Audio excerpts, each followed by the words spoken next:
Welcome back ناظرین. سرائی صاحب بات کرتے ہیں کیونکہ پیچھے ہم پچھلی بریک میں ہم یہی بات کر رہے تھے کہ نظام کس طرح چلے گا یا جو ہماری اسٹیبلشمنٹ ہے وہ تمام اتحادی جماعتوں کو آپس میں لے کے ایک بینچ پہ لے کے بیٹھ سکتی ہے. اسی بات کو آگے بڑھاتے ہیں. ابھی کچھ اگر 2 دن پیچھے کی طرف جائیں تو بہت سے چینلز نے ایک کیا کہتے ہیں مین ہیڈ لائن اور مین اخباروں کی سرخی بھی رہی ہے, ٹھیک ہے, کہ مریم نواز جو ہے اور مریم اورنگزیب جو ہے وہ کوئی 600-700 ایسے اکاؤنٹ سے فیس بک کے اور مختلف اکاؤنٹ سے جن کے اوپر وہ ایک ٹرینڈ چلا رہی تھی عدلیہ کے خلاف, اسٹیبلشمنٹ کے خلاف. اور اگر دیکھا جائے تو جو نون لیگ کے بہت سے لیڈران بھی ہیں وہ بھی اب اس وقت اسٹیبلشمنٹ کو طنزیہ باتیں کرنا سٹارٹ ہو چکے ہیں صرف یہ 22 تاریخ کے فوراً بعد, ٹھیک ہے. کیا آپ سمجھتے ہیں کہ یہ دوبارہ وہی بات آ جاتی کہ اگر ان کے طرف بیان کوئی اچھا آ جائے, ان کے حالات اچھے ہونے شروع ہو جائیں تو ساری چیزیں ٹھیک ہیں, اور اگر بری ہو جائے تو ساری چیزیں بری ہو جاتی ہیں, ٹھیک ہے. تو یہ اب کس طرف یہ کیا کہتے ہیں چل پڑے ہیں, پہلے تو یہ تھوڑا سا بیان کریں.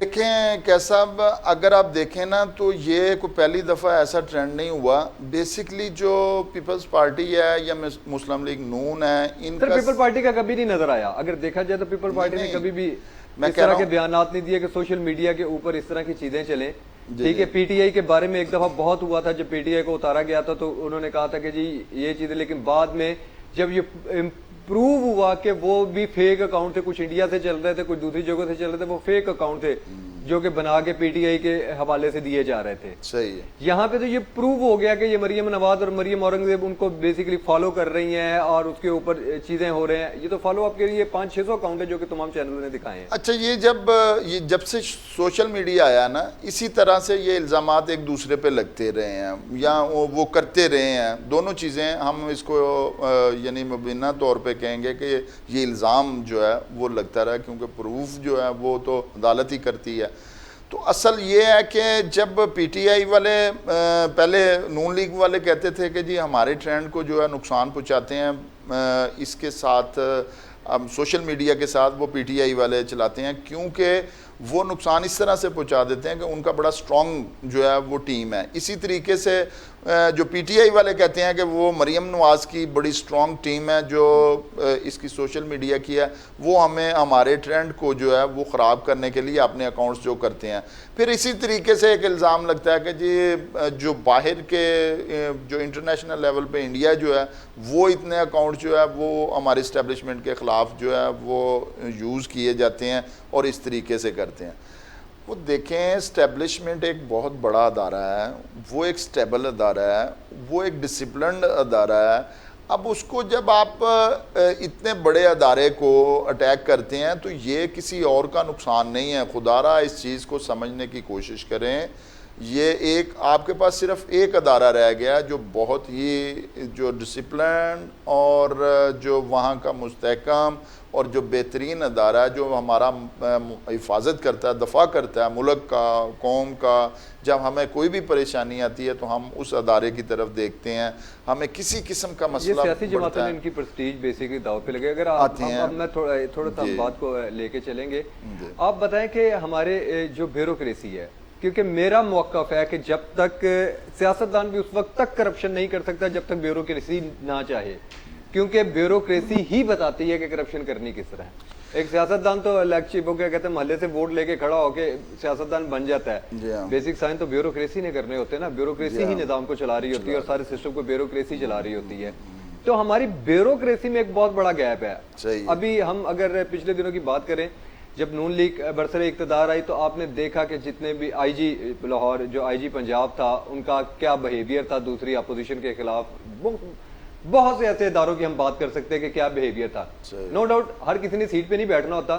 دوبارہ جب پی ٹی آئی برسر اقتدار آنے ہی والی تھی تو آئی جی نے کہا کہ میرے ہاتھ کھڑے ہیں. تو کیا بیوروکریسی کی اس چیز کو نہیں دیکھنا چاہیے کہ وہ ملک کے لیے کام کریں بنسبت کسی سیاسی پارٹی کے لیے کام کریں؟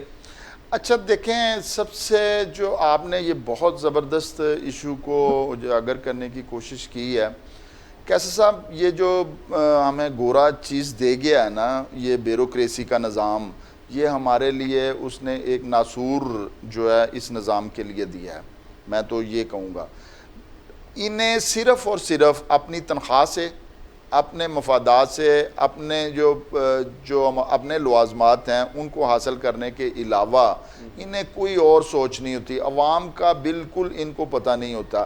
اچھا جو یہ اپنا سیاستدان ہوتے ہیں, یہ حکومت ہوتی ہے, یہ تو کام انہوں نے ان سے ہی کروانا ہوتا ہے, انہوں نے ہی اس نظام کو لے کے چلنا ہوتا ہے. تمام جتنے منصوبے ہیں وہ اخیر یہی بنا کر ان کو دیتے ہیں, اور وہ جو ہے وہ ان کو منظور بھی یہی کرتے ہیں, منظور کر کے اور سارا کچھ کرنے کا نام ان کا لگ جاتا ہے.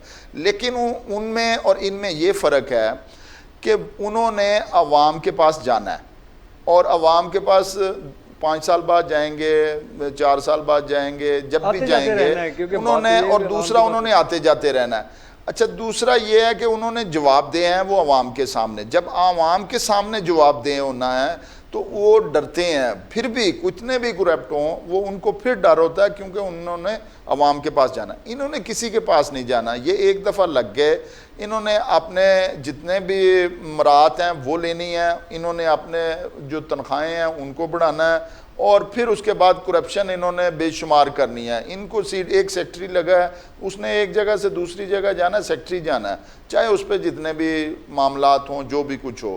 جب آپ اسی سیٹ پہ گھومتے ہیں اور آپ کی مراعات کم نہیں ہوتی, آپ جتنا مرضی وہاں سے جو ہے کرپشن کر رہے ہیں, آپ کو کچھ نہیں. یہ دیکھیں یہی وہ لوگ ہیں جن کی وجہ سے اگر کوئی ٹھیک یہاں پہ ہمارے پاس حکومت بھی آ جائے, وزیر اعظم آ جائے, پوری کیبنٹ آ جائے, لیکن بیوروکریسی جو ہے وہ اسے چلنے نہیں دے گی. اس کی وجہ یہ ہے کہ جب تک بیوروکریسی میں سائن نہیں ہوں گے آپ کا منصوبہ آگے نہیں بڑھے گا. یہ تو گورنر صاحب نے بھی کہا تھا نا کہ مجھے اپنے ایک سائن کروانے کے لیے اپنی کام کے لیے بیوروکریسی کے تقریباً 1 مہینہ مجھے ویٹ کرنا پڑا ہے, کہ یہ سائن کلرک سے لے کے اوپر تک ساری چیزیں. اچھا یہ سسٹم کا ایک بہت بڑا فلیک کہ اس کے اوپر کیا کرنا چاہیے, کیوں نہیں ٹھیک ہو رہا ہے. اچھا یہ جو میں سب سے پہلے آپ کو بتاؤں کہ یہ کلچر, یہ جو آئین ہے نا, اس کے حوالے سے ہمیں تھوڑا سا غور کرنا چاہیے اب, کیونکہ ہمارے پاس جو آئین ہے وہ ہے وہ 73 کا آئین. اب جب 73 کے آئین سے لے کے ہم اب جو کام کر رہے ہیں وہ 2022 اور آگے سے 23 آ رہا ہے, تو یہ جو 22 میں بیٹھ کے ہم 73 کی آئین کے حوالے سے وہ ہر چیز جو ہے نا وہ چینجیبل ہے, اس کو چینج کرنا چاہیے, متفقہ طور پہ ہی آئین بن سکتا ہے. اسی وجہ سے تو آئین ہر روز چھیڑا جا رہا ہے, اس کو چھیڑا جا رہا ہے. اب ویسے اس کا حل جو نظر آتا ہے وہ یہی ہے کہ آپ آئین کی طرف دوبارہ اس کی طرف غور کیا جائے, آج کے ماحول میں ایک آئین بنایا جائے, اور متفقہ طور پہ ظاہر ہے وہ آئین بنے گا. جب یہ آج کے جو 2022 کے یا 23 کے دور میں, یہی تو میں چیز کہہ رہا ہوں کہ کیسے بنے گا, کیونکہ یا تو 2/3 اکثریت کسی کے پاس ہو, جب 2/3 اکثریت ہوگی آٹومیٹکلی چلے وہ آئین میں موڈیفکیشنز کر لے گا. لیکن بات یہ ہے کہ جو اپوزیشن بیٹھی ہے, اتنی بڑی اپوزیشن بیٹھی ہے, وہ ان کے ہر ایک کے اپنے لوازمات ہیں. جیسے کہ اب دیکھیں نا کہ جیسے ہی پی ڈی ایم آئی, پی ڈی ایم نے کیا کیا, نیب کو ختم کر دیا, ادارے ختم کر دیے, ساری چیزیں وہ کیا کہتے ہیں اختیارات کم کرنے شروع کر دیے. ایک حکومت آتی وہ اپنے لحاظ سے آئین میں ترمیم کرتی ہے. ٹھیک ہے, جب زرداری صاحب آئے انہوں نے آئین میں ترمیم کی کہ تمام صوبوں کو اختیار دے دیا جائے. ٹھیک ہے, ہر ایک اپنے مفادات کے لیے کر رہا ہے. تو عوام کا مفاد تو کہیں پہ بھی نہیں. آپ مجھے بتائیں نا کہ آئین میں عوام کا مفاد کس نے دیکھنا ہے, پولیٹیشین تو نہیں دیکھ رہے. یہ تو ایک لکھی پڑی بات ہے کہ کوئی پولیٹیشین عوام کا مفاد نہیں دیکھ رہا. کیا صاحب یہی عرض کر رہا ہوں کہ جب آپ اس آئین کی طرف دیکھتے ہیں تو وہ 73 کے دور کے حساب سے تھا, وہ اس طریقے سے تھا کہ جی یہ کیا جائے. اب جو ہے نا اس کو دوبارہ آئین کو دیکھنے کی ضرورت ہے. اچھا یہ ترامیم جو ہے نا یہ اور چیز ہے. جب آپ اس آئین کو دوبارہ سے ایک چیز کو رینیو کرتے ہیں اور اس ماحول کے مطابق بناتے ہیں تو وہ ایک اور چیز آئے گی, وہ ایک نیا نظام آئے گا, نیا آئین آئے گا, اور جو متفقہ طور پہ کرنا چاہیے ساروں کو بیٹھ کے, یہ جب تک یہ مل اپنی پرانی جو نفرتیں, قدورتیں اور یہ مفادات, یہ ساری چیزیں بلائے طاق رکھ کے پھر جا کے اگر آئین کی طرف یہ آتے ہیں اور سنسیئر ہوتے ہیں, اسی جگہ پہ آپ کو پتہ چل جاتا ہے. اس کے لیے تو پھر ہماری کوئی آنے والی 10 نسلوں کو انتظار ہی کرنا پڑے گا. مجھے تو یہ لگ رہا ہے انتظار کریں گے تو اس کی وجہ یہ ہے کہ جو اس وقت ہمارے لیڈرز ہیں, ٹھیک ہے, ان میں تو مجھے یہ چیز, یہ کوالٹی اور یہ چیزیں نظر نہیں آ رہی. کہ وہ اس طرح کی کوئی حرکت کر سکتے ہیں. میں حرکت ہی کہوں گا کیونکہ ان کے اندر اتنا اسٹیمنا بھی نہیں کہ وہ چیزیں کر سکے, کیونکہ ہر کوئی اس وقت مفادات کی جنگ لڑ رہا ہے. ٹھیک ہے, یہ تو میں کھلا وہ کیا کہتے ہیں بہت بولڈ انداز میں کہوں گا کہ بھائی یہ اس وقت صرف مفادات کی جنگ چل رہی, اور ہر بندہ ہر سیاسی پارٹی اپنے مفادات پہ کام کر رہا ہے. ان کو عوام سے قطعی طور پہ 1% بھی کوئی غرض نہیں ہے. سرائی صاحب ایک بریک کا وقت ہے, ایک ناظرین ایک چھوٹا سا بریک لیں گے اور پھر آپ کے پاس ہم دوبارہ واپس آتے ہیں, تب تک ہمارا انتظار کیجیے گا.